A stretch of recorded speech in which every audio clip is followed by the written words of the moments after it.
जुन्या काळाची गोष्ट आहे. एका गावात 2 शेतकरी राहत होते. एकाचं नाव होतं मोहन आणि दुसऱ्याचं नाव होतं सोहन. दोघे लहानपणापासूनचे मित्र होते आणि त्यांच्यामध्ये घट्ट मैत्री होती. मोहन खूप मेहनती शेतकरी होता. तो दररोज सूर्य उगवायच्या आधीच आपल्या शेतात कामाला लागायचा. पण सोहन मात्र थोडा आळशी होता. तो आपला बहुतेक वेळ आराम करण्यात आणि गप्पा मारण्यात घालवायचा. अनुराधा, मी शेतावर जातोय. माझं जेवण बांधून दे. तिथेच खाईन मी. आज थोडा वेळ जास्त लागेल मला. अहो, मी आधीच जेवण बांधून ठेवलं आहे. हे घ्या आणि वेळ काढून खाऊन घ्या. आज मी सरसोचा साग, भाकरी आणि तुमच्या आवडीची लसूण चटणी बनवली आहे. हो, ठीक आहे. पण तू मुलांना शाळेत सोडवून ये. हो, तुम्ही काळजी करू नका. मी त्यांना शाळेत सोडते. तुम्ही फक्त सगळं काम नीट करून लवकर घरी या. अहो, ऐकता का? उठणार नाही का? सूर्य माथ्यावर आला आहे. शेतावर जायचं नाही का? सगळं काम पडून आहे आणि तुम्ही अजून झोपलाच आहात. अगं भाग्यवान, सकाळी सकाळी एवढं का ओरडतेस? शेतावर जायचं नाही का? अगं भाग्यवान, जातो की जातो. एवढी काही घाई आहे तुला? शेती काय पळून जाणार आहे का? आपलं काम वेळेवर करायला शिका तुम्ही. एवढा आळस करू नका, नाहीतर एक दिवस खूप पश्चाताप कराल. बरं, उठतो आता. हो, ठीक आहे. मी तुम्हाला जेवण वाढते. लवकर आंघोळ करून या. त्यानंतर शेतावरही जायचं आहे. सगळं काम असंच पडून आहे. संपूर्ण गावात सगळ्यात उशिरा आपलीच पिकं येतात, फक्त तुमच्या आळशीपणामुळे. अगं, आता तरी थांब. सकाळपासून तुझं बोलणं चालूच आहे. जातो ना, आधी अंघोळ तरी करू दे. आज जेवणात फक्त डाळ भातच आहे का? भाजी नाही बनवली का? हो, भाजी तर तेव्हाच बनवेन ना, जेव्हा तुम्ही काही पैसे आणाल. मागच्या वेळच्या पिकाचे थोडेसेच पैसे उरले आहेत. त्यातून आता हेच डाळ भात मिळेल. जर भाजी खायची असेल तर पिके लवकर उगवा. हे ऐकण्यापेक्षा मी डाळ भातच खातो. बरं ठीक आहे. मी आता शेतावर जातो. अरे मोहन भाऊ, आजच सगळं शेत नांगरून टाकणार का? थोडं उद्यासाठीही ठेवा ना. हो सोहन भाऊ, थोडंच काम शिल्लक आहे. ते आजच संपवतो, म्हणजे उद्यापासून शेतात बिया पेरता येतील. हो, आज किती तीव्र ऊन आहे. इतक्या उन्हात काम करणं अवघड आहे. मी थोडा वेळ झाडाखाली बसतो, थोडं सावलीत विसावतो आणि मग पुन्हा नांगरायला सुरुवात करतो. चला, आता थोडं काम करूया. आता भूक लागलीये. आधी पोटपूजा करून घेऊ, मग पुन्हा कामाला लागू. मोहन जेवायला बसला होता. तेवढ्या तिथे एक साधू बाबा आले. मुला, खूप भूक लागली आहे. काही खायला मिळेल का? साधू महाराज, माझ्याकडे जास्त काही नाही, पण माझ्या बायकोने आज सरसोचा साग, भाकरी आणि लसणाची चटणी केली आहे. हे घ्या आणि पोटभर जेवण करा. अरे, हे मोहनकडे कोण आलं आहे? चला जाऊन बघूया. प्रणाम महाराज. आशीर्वाद मुला, सुखी रहा.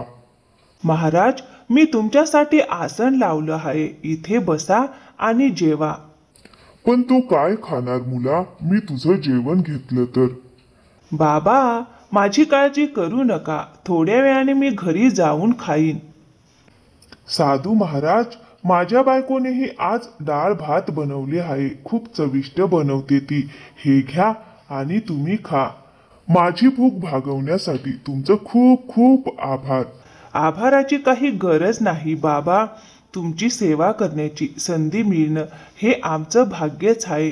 कृपया आम्हाला आशीर्वाद द्या, जेणेकरून आमच्या शेतात चांगली पिकं येतील आणि आमच्या कुटुंबात सुख शांती नांदो.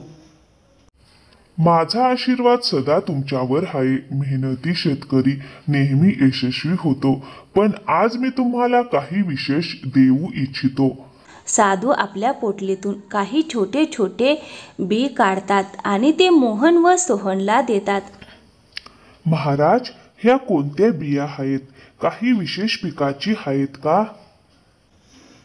आम्ही तुमच्या या अमूल्य भेटीसाठी खूप खूप आभारी आहोत. साधू महाराज, मी या बियांची नीट काळजी घेईन आणि रोज पाणी घालेल. पण जर या जादुई बिया असतील तर आपल्याला एवढी मेहनत का करायची?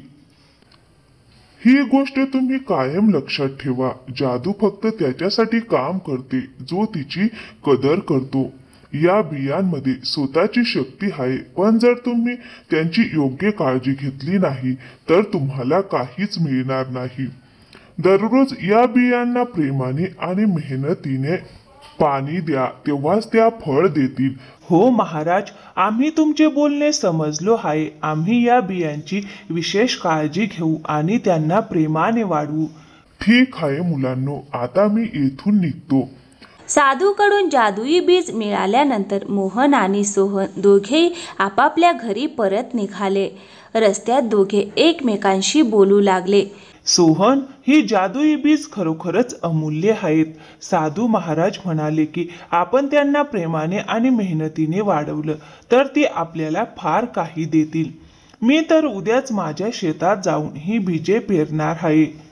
पण ते जादुई असतील तर इतकी मेहनत करण्याची काय गरज आहे? बीजे जादुई असली तरी त्याचा पूर्ण फायदा घ्यायचा असेल तर त्यांची चांगली निगा राखावी लागेल. मी कोणताही धोका पत्करणार नाही, म्हणून मी दररोज त्यांना पाणी देईन आणि त्यांची काळजी घेईन. असे बोलून दोघेही आपापल्या घरी निघाले. दोघे घरी पोहोचल्यावर त्यांनी सगळी गोष्ट आपापल्या बायकोला सांगितली. ही तर फारच चांगली गोष्ट आहे. देवाची कृपा आपल्यावर झाली आहे, म्हणूनच तुम्हाला ते ऋषीदेव भेटले. अनुराधा, तू बरोबर म्हणतेस. ते साधू खरोखरच देवासारखेच होते. त्यांच्या डोळ्यात वेगळाच तेज होता. जसं साधू महाराजांनी मला सांगितलं तसंच मी करीन. मी या बियांची मनापासून सेवा करीन. अरे वा, खूप छान. आपण आता मेहनत करू आणि चांगले पिके घेऊ. त्यामुळे आपल्याला भरपूर पैसा मिळेल. हो, पण तुम्ही विलंब करू नका. उद्या सकाळी जाऊन ती बीजे पेरा. हो भाग्यवान, बीजे कुठे जाणार नाहीत. उद्या सकाळी जाऊन मी ते शेतात पेरून येतो. आज मी शेतात थोडा जास्त वेळ देईन. साधू बाबांनी दिलेली जादूची बीजे आज मी पेरणार आहे. माझ्या मते आपण या बियांची नीट काळजी घेतली तर आपल्याला नक्कीच मोठा फायदा होईल. ही तर चांगली गोष्ट आहे. जा लवकर आणि हे घ्या तुमचं जेवण. वेळेवर जेवण करून घ्या. अरे, तुम्ही अजून झोपलात का? आज शेतात बीजे पेरायची आहेत आणि तुम्ही अजून झोपलेलेच आहात. लवकर उठा. साधू महाराजांनी दिलेली जादुई बीजे तुम्हाला आठवत नाहीत का? हो हो भाग्यवान, उठतोय ग. मला सगळं आठवतंय. तू का पुन्हा पुन्हा आठवण करून देतेस? तुम्ही इतक्या निर्धास्त झोपलात म्हणून वाटलं तुम्ही कदाचित विसरला आहात. नाही, मला सगळं आठवतं. तू जेवण वाढ, तोपर्यंत मी तयार होतो. दोघांनी आपापल्या शेतात बीजे पेरली. हो अनुराधा, सगळं काम नीट पार पाडलं. मी बीजे नीट पेरली आणि एकदा पाणीही दिलं. उद्या सकाळी पुन्हा शेतावर जाईन. जितकी काळजी घेईन तितकं चांगलं होईल. आज बीजे पेरली का? हो भाग्यवती, पेरली. साधू बाबांनी दिलेली जादुई बीजे नीट पेरलीत ना? आणि पाणीही दिलंस ना? नाही, आज पाणी घालता आलं नाही. बीजे पेरण्यातच इतका वेळ गेला की पाणी घालायला वेळच मिळाला नाही. उद्या जाऊन पाणी देईन. पण साधू बाबांनी सांगितलं होतं की रोज प्रेमाने आणि मेहनतीने पाणी द्यायचं, नाहीतर ती बीजे वाढणार नाहीत. तू चिंता करू नकोस. ती जादुई बीजे आहेत. काही बिघडणार नाही. तू उगीचच काळजी करतेस. अहो, मेहनतीशिवाय काहीच मिळत नाही. तुम्ही मोहनकडे बघा, किती मन लावून काम करतो. तुम्ही मेहनत केली तर आपल्या शेतातही चांगलं पीक येईल. मोहनने आपल्या शेतात बीजे पेरली आणि दररोज पाणी दिलं आणि काळजी घेतली. त्याने त्या बियांचं जसं मूल वाढतं तसं त्यांचं पालन केलं. दुसरीकडे सोहननेही बीजे पेरली, पण त्याला वाटलं की बीजे जादुई आहेत म्हणून जास्त कष्टाची गरज नाही. तो क्वचितच शेतात पाणी घालायचा आणि उरलेला वेळ आरामात घालवायचा. काही महिन्यांनी मोहनच्या शेतात सुंदर टवटवीत आणि मोठमोठ्या वांग्यांची फळं आली. ती पाहून मोहन खूप आनंदित झाला. त्याने घरी येऊन ही बातमी आपल्या बायकोला सांगितली. तीही फार खुश झाली आणि दोघे मिळून वांगी तोडायला गेले. दोघेही वांगी तोडण्यात मग्न झाले आणि पाहता पाहता टोपल्या भरून गेल्या. पण आश्चर्य म्हणजे जिथून त्यांनी वांगी तोडली तिथे पुन्हा नवीन वांगी लागली होती. मोहनजी, बघा ना, ही काय जादू आहे. आपण आता इथली वांगी तोडली आणि पुन्हा नवीन वांगी आली. ही बीजे तर खरोखरच जादुई आहेत. हो अनुराधा, ही बीजे खरोखरच जादुई आहेत. आपण तोडलं आणि पुन्हा आली. हो, आपलं नशीब उजाडलं. आता ही वांगी विकून आपण चांगले पैसे कमवू. दुसरीकडे सोहनच्या शेतात फक्त लहान लहान रोपेच उगवली होती, पण फळं आली नव्हती. सोहन जेव्हा आपल्या शेतात गेला तेव्हा त्याची अवस्था पाहून तो गोंधळला. अरे, हे काय झाले? बीजे तर जादुई होती, मग फळ का आली नाहीत? वाटतं साधू महाराजांनी मला फसवलं आहे.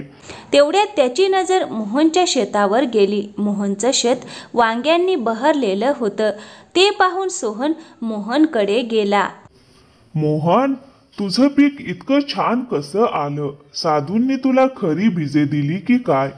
आणि मला नकली? मित्रा, साधू महाराजांनी आपल्याला दोघांनाही जादुई बीजेच दिली होती, पण त्यांनी सांगितलं होतं की त्यांना प्रेमाने आणि मेहनतीने सिंचलं पाहिजे. मी रोज पाणी दिलं, माती सैल केली, काळजी घेतली, म्हणून माझं पीक असं सुंदर आणि भरभराटीचं आलं. आणि तुला तर मी कधी शेतात नीट काम करताना पाहिलं नाही, म्हणूनच कदाचित तुझं पीक असं नाही आलं.